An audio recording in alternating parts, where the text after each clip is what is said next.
Hello, everybody, and good day to you all. Today, I am talking about Superman and Lois, season number 4, episode number 10.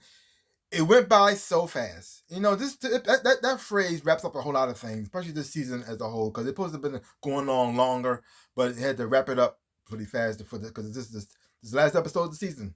There's no more after this, and overall, I actually did enjoy it. I mean, you could tell it was a little rushed a little bit to get to this point, but it had a nice ending, a good send off to Superman as well too. Different takes on the characters as well.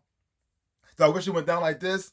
Not exactly, but I still did enjoy it. And it was also very emotional as well too. I thought the acting was well done. I thought the visual effects on this show was it's all right. It's not like mind blowing or anything, but this is the CW show, and out of all the superhero shows the CW had, this is the best. I mean, really, this is the best show they've ever. It doesn't even feel like it's.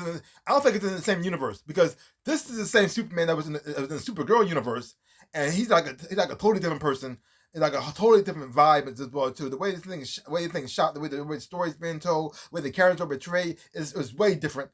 And the whole family aspect with the Kents is like the heart of this show, and you really do feel that a lot in here as well too.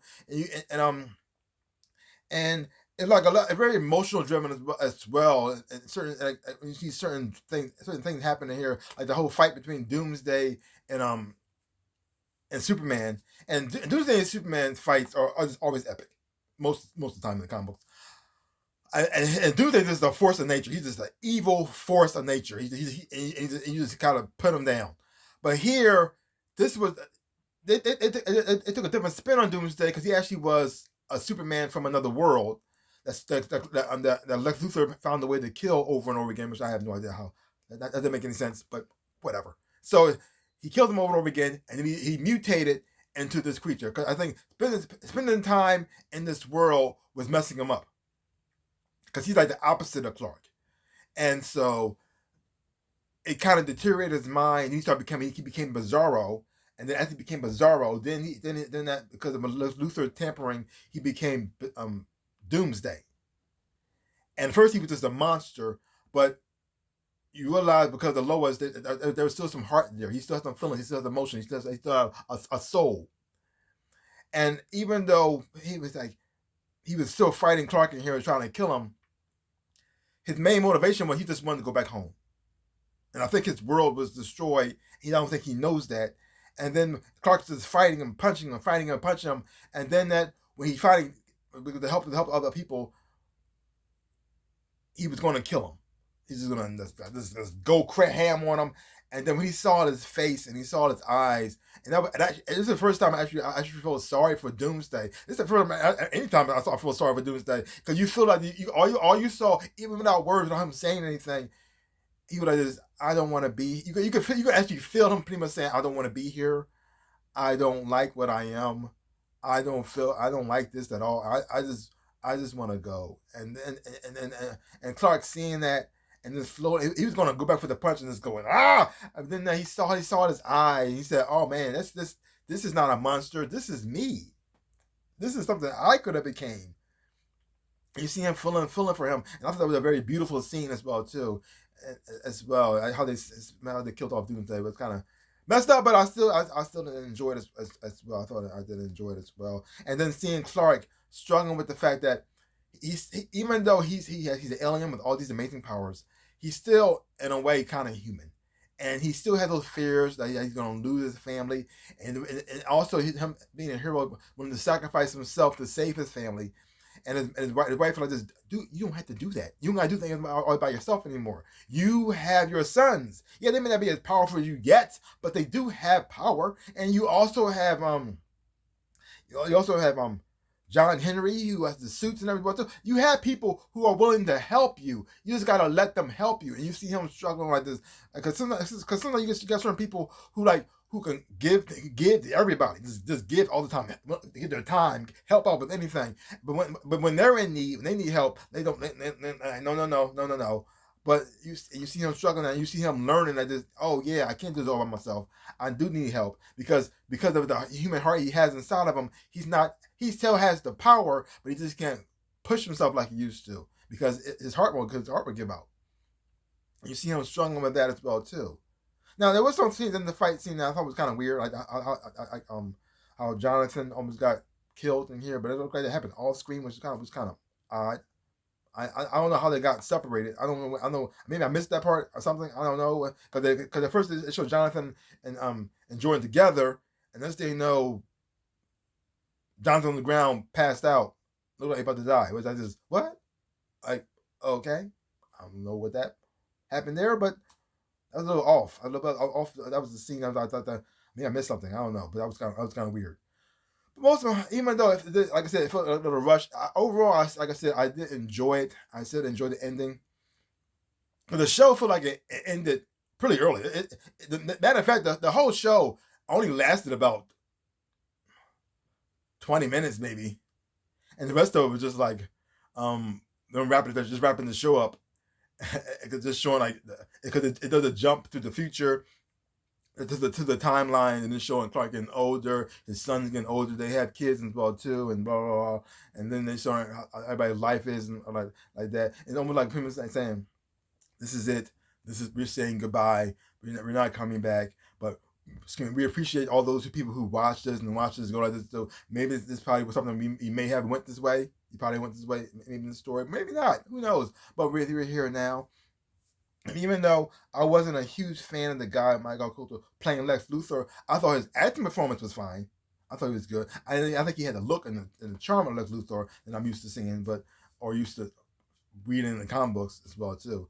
Because outside the comic books, the only Lex Luthor, live action Lex Luthor I only liked was by Michael Rosenbaum in Smallville. That's the only one that I saw. I said that's Lex Luthor, and then the cartoon, and that's it. Other than comics, because you got even though I like the one with Christopher Reeves in it, it's not Lex Luthor. It's not. It's not how Luthor is. That's not what he does. It's not. But it's not him. Even in other versions of him as well too. I was my Lex Luthor with Brandon Roth. That's just a copy and paste with Christopher Reeves, and also wasn't just a more extreme. It wasn't Lex Luthor either. And it seemed that seemed to be a character they seem to have a hard time getting right. I don't know why. That's just a problem for them. I mean, it's not that hard of a character. All you gotta do is get a guy who's very smart, scientist, businessman, who's very charming, and also had a little bit of sense of humor, and then not bad looking, and then there you go. Because this guy felt more like you. He like I said, he looked more like a leader of a biker gang than an actual multi-billionaire who's a scientist and also a businessman. But whatever, I guess. I mean, but what he gave, his performance wasn't bad. It wasn't like he was good. He was doing bad acting. It's just that it just didn't feel like Lex Luthor to me. It just didn't feel like Lex Luthor. Like, where's the charm? Where's the pizzazz? Where's that guy at? I don't know. The guy who like this, even though he does a lot of dirty things, can charm a whole audience to vote for him to become president of the United States. That guy, where he at? I can't see this guy become president of the United States. I can't see that. It was just one. It wouldn't be weird. But who knows? Maybe he could. I don't know. But overall, I still did enjoy it. And some of the other stories I don't want to hear as well. So they didn't focus on that too much. Like you had the whole thing with John Henry Irons and Lana, that whole little love story there. It's very interesting. I mean, they never really focused on it too much, and then the way they kind of addressed it on the show because the thing is though the show was ending, so it couldn't really dive into it that much. It looked like they started something. It looked like this is something that was going to progress throughout the rest of the seasons.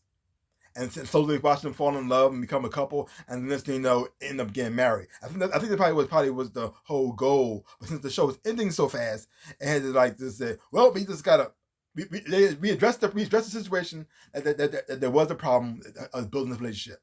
Sorry, we couldn't do it, and so now we're just gonna cut ahead and jump at a little jump, and the end result. This was how it was going to end. We may not be able to fill in the middle that much, but at least we got it's a nice ending, right? So I just okay, fine. I mean, it was sweet. I understand why they got there that direction, but I did enjoy it. But at the same time, I wish I did see the journey of it too. Even they kind of addressed it in the show, which I thought was very interesting as well too. Like a lot of characters got kind of pushed by the wayside. Like you have what's her name, Sarah. her storyline kind of got pushed away because, I mean, she didn't do much to the storyline anyway. After she started working in the restaurant, looked like they didn't have much to do with her, and so they just had her just go away. And now she just came into the end, but that's fine. And they even jumped in that part because it looked like she was gone. She looked like she said she was gone for a year. I said, "Wow, she was gone that long? I thought she just left." But I said, "Oh, okay, I get it.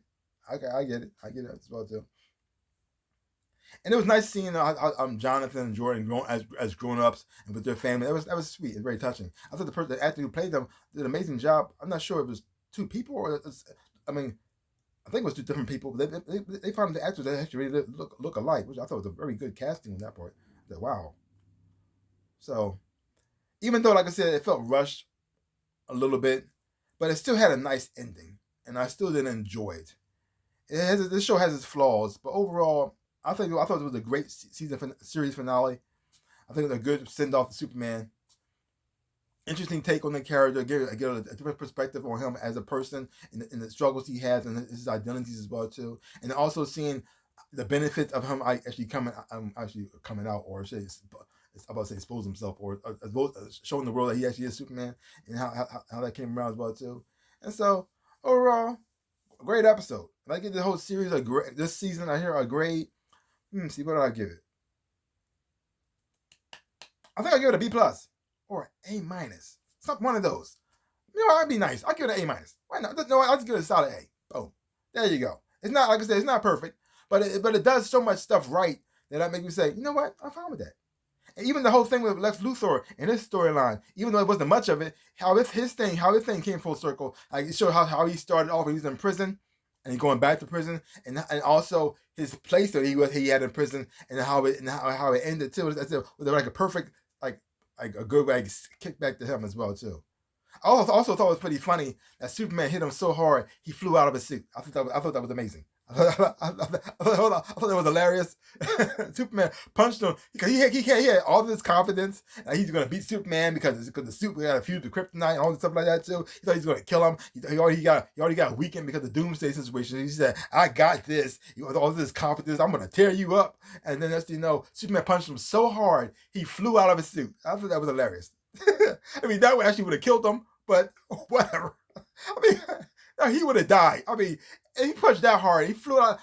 He would have died. His whole body was just caged in. But anyway, I still thought it was hilarious. So leave comments down below. Let me know what you thought of this episode, the final episode of Superman and Lois. If you haven't been watching it, check it out for yourself. Hopefully you're watching, you enjoy having watching it too. So give my channel a like, hit the thumbs up, share boop, and subscribe to my channel and share. I really do appreciate it. Also, links down below.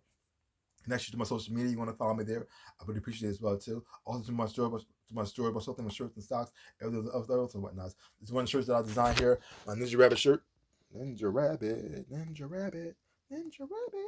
And many others as well. See some stuff about stuff. I really appreciate it. Like I always say, in my dreams of a life, I am the NinjaRabbit. Peace out, people.